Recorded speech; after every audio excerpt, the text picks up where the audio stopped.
Vice President Mike Pence's wife, Karen, has returned to teaching at a Christian school in Virginia where gay students and teachers are not welcomed. Recently, Karen Pence received heavy criticism for returning to work at a Christian school that holds to the biblical view of marriage and gender. Why the sudden outrage for a school teaching traditional Christian doctrine?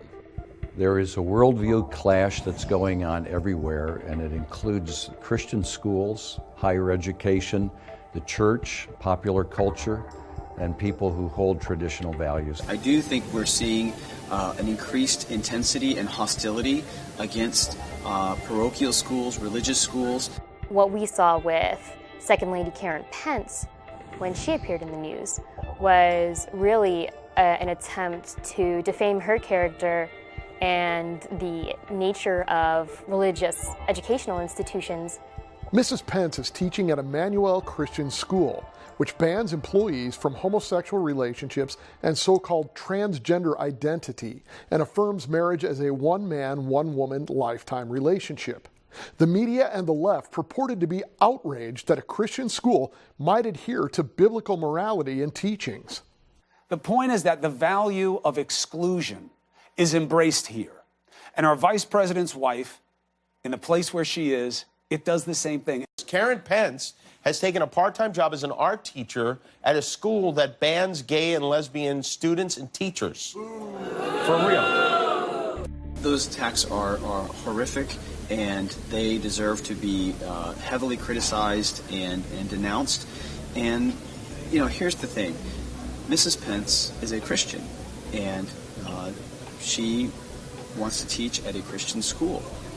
Is it really so far-fetched to think that a Christian teaching at a Christian school would want that school to adhere to Christian values, Christian teaching, Christian belief?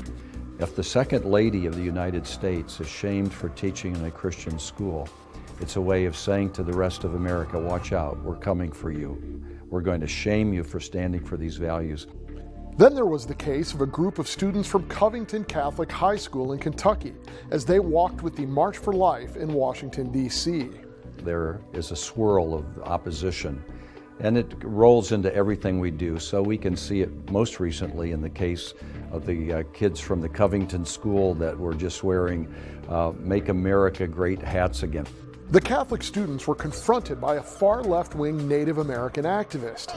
After selectively edited video went viral, the boys were immediately labeled as racists and bigots by the media and by others on social media. Several celebrities even called for acts of violence against the boys. Then, the full video came out. New video reveals a more complicated view of an encounter between Kentucky high school students and a Native American elder that triggered nationwide outrage.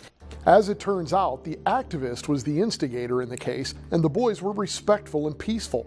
But though they were exonerated by the full video, the damage had been done, as leftists in the media swarmed to characterize the school as a hotbed of Nazi sympathizers. It's very unfortunate what happened with those kids and the suffering they must have endured because of the negative coverage of what unfolded. And it shows a desire for a narrative than for the truth. They just simply assumed it was an example of hatred and hostility, and it was actually all a ruse. It was all false, and the evidence shows that. In the days following Covington, a reporter from the New York Times took to Twitter asking for stories about Christian education under the hashtag #ExposeChristianSchools. All of this happened within 1 week's time. Was it a mere coincidence? Christian schools are right in the crosshairs of the cultural warfare that's going on all sides. The Christian school movement is one of the sources of opposition to the Marxist viewpoint. Marxism believes there's no God. Christianity in its schools teaches there's a triune God. Marxists teach there are no eternal values, and Christianity teaches the Ten Commandments.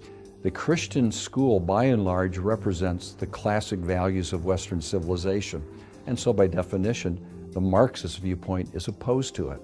So if you're a Christian and you desire to raise your children based on Christian principles and to send them to a Christian school, those who disagree with that, they want often to take away that right, that freedom, that choice.